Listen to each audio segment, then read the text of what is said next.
నేను నన్ను నమ్మిన ప్రజల కోసం, దర్శి అభివృద్ధి కోసం ఎల్లప్పుడూ కృషి చేస్తాను.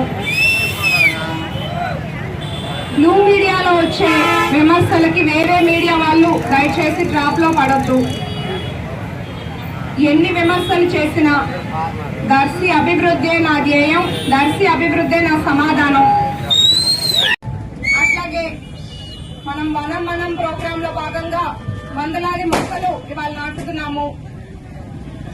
మేము ముఖ్యంగా దర్శి నియోజకవర్గం ప్రజల కోసం పవన్ కళ్యాణ్ గారి పుట్టినరోజు సందర్భంగా నేను ఎలక్షన్ క్యాంపెయిన్ లో ఉండగా నాకు ఎన్నో సమస్యలతో పాటు నిరుద్యోగ సమస్య ఒకటి నా దృష్టికి తీసుకొచ్చారు.